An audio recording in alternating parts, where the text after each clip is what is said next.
Perds du poids facilement sans augmenter ta charge mentale avec ces 7 habitudes ultra faciles à mettre en place.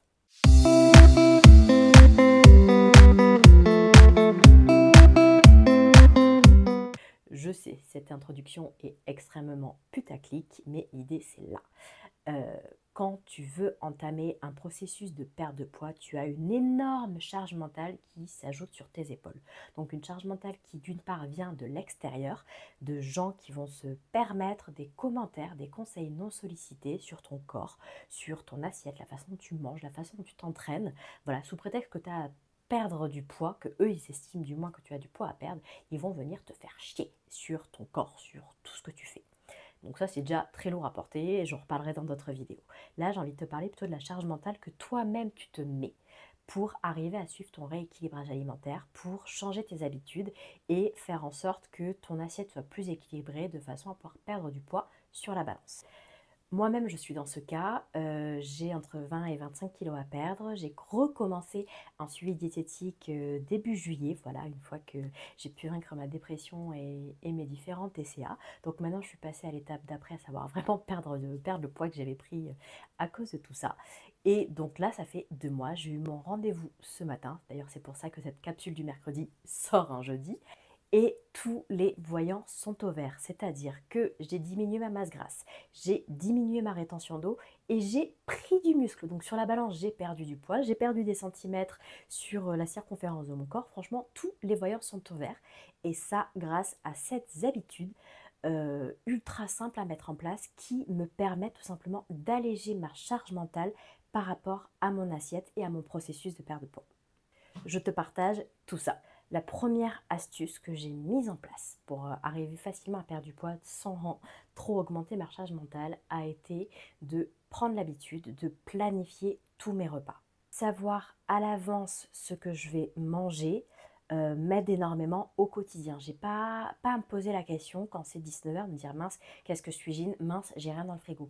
Le fait d'anticiper, ça me demande 15 minutes d'effort, 15 minutes de concentration pour une semaine tranquille à ce sujet. Mieux encore, j'ai ma liste de courses de prête. Donc j'ai tout ce qu'il faut dans mes placards pour pouvoir cuisiner mes différents repas toute la semaine et suivre le programme de rééquilibrage alimentaire que ma diète m'a fait. On pourrait croire comme ça que ça demande beaucoup d'efforts de préparer ses repas, mais en fait, c'est vraiment une habitude à prendre et une habitude qui ne demande pas tant d'efforts que ça et qui a des résultats tellement puissants qu'en fait, ça vaut la peine de fournir cet effort. Si jamais tu manques d'idées, comme moi, pour tes repas, merci ChatGPT. Je l'avoue sans honte, j'utilise ChatGPT pour faire mes plannings de repas. Donc, vraiment, rien de plus simple. J'ouvre ChatGPT et j'écris, voilà, je suis à la recherche d'idées de repas pour la semaine, je suis un rééquilibrage alimentaire. Je voudrais des repas pour mes repas du midi et du soir, parce que du coup mes petits-déj et mes collations c'est toujours les mêmes, je réfléchis même pas à ce sujet. Donc je cherche 14 idées de repas, donc 7 pour le midi, 7 pour le soir, sachant que, et donc là je mets toutes les conditions, je suis seule, voilà, je vis seule, je ne cuisine que pour moi. Je préfère cuisiner pour 2 voire 3 repas, avoir des restes, voilà, de ne pas avoir besoin de cuisiner à chacun de mes repas. Et j'ai ça, ça, ça, ça. Et je fais la liste un peu de tous les produits que je veux absolument utiliser dans mon frigo. Parce que c'est des produits frais notamment. Donc voilà, je lui donne toutes mes conditions. Je lui dis aussi que je déteste le poisson, les fruits de mer, que je n'en consomme jamais, que je ne veux pas en consommer. Et je lui demande du coup de me sortir un tableau avec les différents repas qu'il me propose et la liste de courses associées. ChatGPT réfléchit pour moi, je vois si les repas me vont bien, je cale tout en fonction de mon entraînement de sport parce que oui, par exemple quand je vais à la natation le mercredi que je rentre, du coup je pars à 19h, 19h15 et que je rentre chez moi c'est 22h30, il faut que j'ai déjà quelque chose de prêt. Idem le vendredi, maintenant je vais avoir mes cours de danse. Le samedi matin j'ai entraînement, donc le samedi à midi il faut que le repas soit prêt aussi. Donc je prépare mon repas en fonction de mon planning de sport, de mes impératifs et point, voilà, c'est fait. Ça m'a pris 15 minutes. Et en plus, j'ai la liste de courses associée grâce à ChatGPT. Donc, je regarde ce qui m'a sorti, je regarde ce que j'ai en produits secs dans mes placards et je complète ma liste. Et j'ai tout, point, basta, c'est fini. La deuxième astuce anti-charge mentale pendant la perte de poids, c'est de te constituer 2 à 3 repas de la flemme. Donc, ce que j'appelle les repas de la flemme, c'est des repas que tu vas avoir besoin de préparer ultra rapidement parce que tu as eu un contretemps de ta journée, qu'il est tard, que tu te retrouves à 21h30, tu n'as rien de prêt, que tu es fatigué, tu n'as pas envie de cuisiner. Donc l'idée, c'est d'avoir sous la main la possibilité de réaliser 2 à 3 recettes en moins de 10 minutes, des recettes qui sont équilibrées. Moi, mes repas de la flemme, j'en ai 2. Le premier, c'est en fait du pain complet toasté sur lequel je mets des œufs brouillés et j'écrase un avocat. Et à côté, j'ai des crudités. Voilà. C'est un repas qui est prêt ultra rapidement et j'ai toutes mes sources de macronutriments. Le deuxième, c'est des légumes vapeur que je mets dans mon cuiseur vapeur. Je fais de la semoule, je fais de la tomate et après une boîte de thon, une boîte voilà, du jambon, quelque chose de prêt. Ce sont 2 repas qui sont prêts en moins de 10 minutes et qui me sauvent littéralement la mise les soirs où je rentre bien plus tard que ce qui est prévu. Ou alors idem les midis quand je me suis laissé déborder par mon travail et que d'un coup je me réveille, putain j'ai faim, ah c'est 14h, faut que je prépare quelque chose parce que sinon je vais me retrouver à manger à 15h. Donc voilà, c'est vraiment ces repas qui te dépannent, des repas joker qui t'aident vraiment pour les cas où tu manques de temps tout simplement. Donc l'idée, ça te permet, voilà, plutôt que de succomber à la tentation de commander un Uber ou ce genre de truc, tu as ce qu'il faut dans tes placards.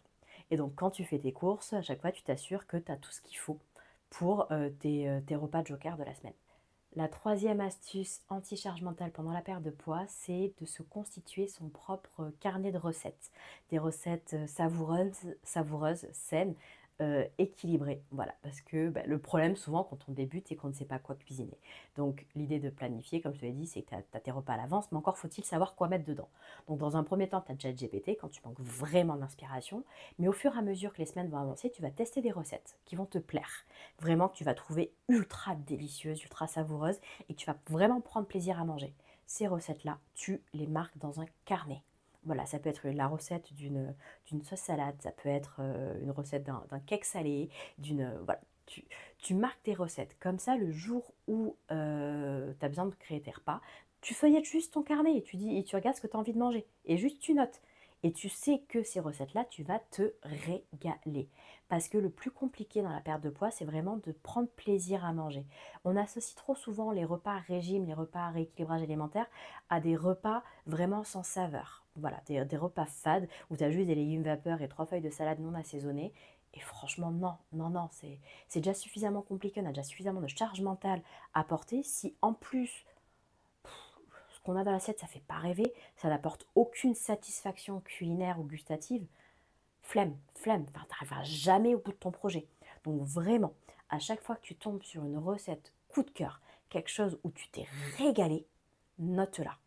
Note-la parce que après c'est trop facile à oublier, tu te retrouves, ah mince, c'est quoi cette recette de poulet basquez, on a mis tel épice, je ne sais plus ce qu'il y avait dedans. Non, tu kiffes un truc, tu le notes et tu gardes ces notes et tu verras qu'au fur et à mesure ton carnet va grossir, tu vas avoir de plus. Voilà, à mesure que toi tu perds du poids, le carnet lui il va grossir et ça c'est cool. On adore ce genre de, de parallèle. Et tu auras plein d'idées et tu vas kiffer cuisiner. Et ta cuisine, ce sera plus une contrainte, ce sera plus une galère. Et à partir du moment où cuisiner n'est plus une galère, où ce n'est pas une punition, où tu manges quelque chose qui te fait plaisir, même si c'est healthy, même si c'est pour perdre du poids, tu verras que ta charge mentale s'allège de fou. Quatrième astuce, perte de poids, anti-charge mentale, remplace toutes tes boîtes de conserve par du surgelé ou des légumes secs. J'étais de celles qui avaient beaucoup de boîtes de conserve dans ses placards parce que ça permet de dépanner. Voilà, c'est prêt en 3 minutes, on est ravis. Sauf que je me suis rendu compte que dans les boîtes de conserve, en fait, elles étaient toutes très très salées. Et déjà, quand tu as du gras en trop, tu as aussi de l'eau en trop parce que le gras appelle l'eau, appelle la rétention. Donc, le fait de consommer des boîtes de conserve, tu penses sur l'instant que c'est un choix healthy. Et en fait, pas tant que ça, et qu'il vaut mieux en fait basculer vers des légumes surgelés. Clairement, les légumes surgelés, tu n'auras pas de sel en trop et tu auras plus d'intérêt nutritif. Voilà, les vitamines, les macronutriments sont mieux conservés dans des légumes surgelés que dans des légumes en boîte. Et pareil aussi pour tout ce qui est bois de lentilles et compagnie, essaye de basculer sur des légumes secs. De nouveau parce que tu auras vraiment tout le produit brut plutôt qu'un produit qui sera déjà un peu transformé et surtout qui va baigner dans des conservateurs beaucoup trop salés. Ah oui, et tant qu'à faire, si tu as la chance d'avoir un congélateur, moi personnellement j'ai investi en ce début d'été parce que voilà, ça faisait partie des choses qu'il fallait que je fasse et qui me sauvent la vie littéralement en ce moment. À chaque fois que tu cuisines des grosses portions, voilà, que tu as des restes, par exemple, tu fais une quiche, il te reste une part, tu fais un cake, il te reste des parts, ce genre de choses, congèle. Congèle. Mets-toi une portion de côté et congèle. Comme ça, tu te constitues ton stock de repas joker. Voilà. Bon, il faudra un petit peu anticiper pour le sortir du congélateur et faire en sorte que ça décongèle dans les temps pour que tu puisses manger. Mais ça peut te sauver la vie, vraiment. Cinquième astuce, perte de poids, anti-charge mentale, apprendre à bien gérer les boissons lors des repas plaisir. Clairement, les repas plaisir sont indispensables, voilà, dans le sens où ils permettent un petit peu de relâcher la pression et de récompenser ses efforts ou voilà, de profiter de sa vie sociale. Voilà, c'est hors de question qu'un régime alimentaire te coupe complètement de ta vie sociale parce qu'à la fin, tu vas finir par péter un câble. Mais à côté de ça, il faut arriver à trouver le juste milieu, le bon équilibre pour que ces repas plaisir ne défoncent pas tous tes efforts de la semaine. Et moi, ce que je fais, du coup, parce que je fais partie de ces gens qui préfèrent manger à boire, c'est que je ne me prends pas la tête sur mon repas plaisir de la semaine, parce que du coup, j'en ai un, mais je fais attention, du coup, à la boisson qui l'accompagne. C'est-à-dire qu'il y a une hiérarchie dans les boissons, de complètement inutile à un intérêt vital. Donc, de complètement inutile, voilà, d'un point de vue nutritif, j'entends, hein, l'alcool. L'alcool, c'est vraiment, entre guillemets, la pire des boissons que tu puisses avoir. En dessous, tu as tout ce qui est soda et jus de fruits industriels. Vient ensuite les jus de fruits faits maison, puis l'eau pure. Voilà. Au milieu, tu auras le thé et le café, mais voilà, je ne sais pas trop où les placer personnellement et je pense que leur place dans la hiérarchie dépend de la dose de sucre que tu vas mettre à l'intérieur. Si tu bois 2 tasses de thé sans sucre dans ta journée, tu peux la rapprocher de l'eau. Voilà. Si tu commences à boire 10 litres de thé et que tu mets la maxi dose de sucre ou de miel parce que tu te fais des thés marocains, délicieux au passage, hein, voilà, tu fais exploser ton compteur sucre et ça le fait monter. L'alcool étant vraiment au sommet de la pyramide de l'inutile parce qu'en plus du sucre et des calories vides, tu as toute la partie alcool qui déshydrate à mort l'organisme. Et donc ce que je fais moi lors de mes repas plaisir, c'est qu'au niveau des boissons, je prends l'option d'en dessous. C'est-à-dire que par exemple, en boîte de nuit, voilà, si on prend un apéro, je vais plutôt me tourner vers un cocktail sans alcool. Voilà. Comme ça, j'ai plaisir du cocktail, mais sans l'alcool. Voilà, enfin, je bois vraiment qu'un seul verre et le reste, c'est du sans alcool. Au restaurant, comme je dis, je préfère manger que boire, donc je tourne à l'eau. J'ai aucun remords à évincer tout ce qui est alcool, soda, boisson et compagnie, et je tourne à l'eau. Dans les rares cas où je vais prendre un McDo, plutôt que de prendre un soda, je vais prendre une eau citronnée. Tu vois la logique ou pas? Et quand je suis chez moi, je reste à l'eau. Je ne prends pas de boisson. Et le fait de faire attention aux boissons, qui sont, voilà, ça a vraiment un très fort impact sur ma balance énergétique parce qu'au final, hormis l'eau et le thé ou le café, du moment qu'ils sont sans sucre, tout le reste, ce sont des calories vides. Voilà, même les jus de fruits faits maison, au final, tu perds tout l'intérêt du fruit. Tu perds tout l'intérêt du fruit. Donc il vaut mieux croquer son fruit que de le faire sous forme de jus de fruits par exemple. Mais bref, je ne vais pas aller plus dans les détails, je ne suis pas nutritionniste. Mais voilà, du coup, dans mes repas plaisir, je fais attention aux boissons. Les repas plaisir, ils sont là pour faire plaisir, je ne me prends pas la tête. Je fais juste gaffe aux boissons à côté. Et comme je te dis, je prends toujours l'option d'en dessous. Ça permet vraiment de limiter les dégâts, entre guillemets, et de prendre du plaisir là où tu en prends réellement. C'est-à-dire que, comme je dis, moi, je préfère manger à boire. Donc, je prends plaisir à manger, je prends plaisir à mon assiette. Et bon, me passer de l'alcool, pas grave, hein. On se passe de l'alcool et on va tourner au sans alcool, on va tourner au soft, on va tourner à l'eau, et c'est tout aussi bien. Sixième astuce, perte de poids, anti-charge mentale, prendre des petites pilules magiques, mais pas n'importe lesquelles. Prendre du magnésium. Pourquoi prendre du magnésium? Tout simplement parce que au milieu de tous ces bienfaits, donc réguler la tension artérielle, gérer les syndromes prémenstruels, améliorer l'humeur, lutter contre la dépression, ça a un très très gros impact sur ton sommeil. Or, il a été prouvé que avoir un sommeil de mauvaise qualité ou manquer de sommeil avait un fort impact sur ton poids et surtout augmenter tes risques face à l'obésité. Améliorer la qualité de ton sommeil va être vraiment tout bénef pour toi, dans le sens où tu auras plus d'énergie la journée pour faire tout ce que tu as à faire, tu auras plus d'énergie pour aller t'entraîner, tu auras une meilleure humeur et surtout tu auras un meilleur contrôle sur ta faim. Donc ta faim réelle, voilà, suite à ton effort. Parce que les jours où on est extrêmement fatigué, je ne sais pas toi, mais moi j'ai des compulsions de sucre. J'ai besoin de sucre pour pouvoir tenir ma journée les jours où voilà, j'ai pas assez dormi. Clairement, je suis fracassée. Mais à côté de ça, un sommeil de meilleure qualité va t'aider face à tout ce qui est faim émotionnelle. Voilà. Tu seras beaucoup moins sensible à ce genre de faim et donc tu seras plus apte à manger vraiment ce dont tu as besoin plutôt que de manger sous le coup de la tristesse, de l'ennui, de la colère, de la frustration, ce genre de choses. Donc moi personnellement, je prends du magnésium et j'ai un sommeil de plomb. J'ai commencé à voir les effets au bout de 10 jours et vraiment, c'est une petite révolution. Ça ne demande pas d'effort, ça améliore ton sommeil et tu as une meilleure gestion du poids après. Ah oui, et en petite pilule magique, si toi aussi tu es comme moi, tu ne manges absolument pas de poisson, les oméga 3. Voilà, le reste, ça peut être à la limite superflu, beaucoup de marketing, mais magnésium pour dormir, ça, c'est tout le monde en a plus ou moins besoin. Oméga 3 pour ceux qui ne consomment pas du tout de produits de la mer, ça fait partie un petit peu des indispensables. Septième et dernière astuce perte de poids anti-charge mentale, arrêtez de diaboliser un aliment ou une catégorie d'aliments. Pourquoi? Parce que diaboliser quelque chose, s'interdire d'en consommer, c'est le meilleur moyen pour créer de la frustration, des craquages derrière, des craquages qui vont être beaucoup plus importants que la consommation initialement prévue. Et ça va juste enclencher un cercle vicieux de dévalorisation, du genre j'ai pas été capable de résister à ça, je suis nulle, je vaux rien, gna gna gna gna gna. Donc à partir du moment où j'ai commencé à arrêter de diaboliser des aliments, ça m'a beaucoup aidé. L'exemple d'une situation, je me suis retrouvée un jour lors d'une réunion avec sur la table un paquet de bonbons ouverts. Des bonbons que j'aime énormément. Voilà, et la personne me le tend, dit t'en veux. Et en fait, j'en ai pris deux. Je me suis pas posé de questions, j'en ai pris deux, j'en ai mangé, j'étais contente, je suis passée à autre chose et je suis pas allée retourner au paquet parce que j'étais contente, j'ai satisfait mon envie du moment.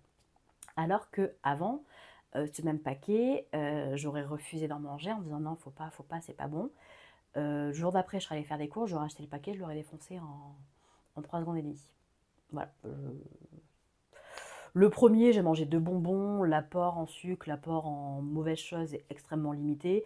À côté, j'étais contente, j'ai rempli un besoin cognitif, point, bon, ça s'arrête là. Refuser pour ensuite craquer, c'est avoir un apport beaucoup plus important en trucs pourris, voilà, parce que des bonbons, ça n'a aucun intérêt d'un point de vue nutritif, on est d'accord.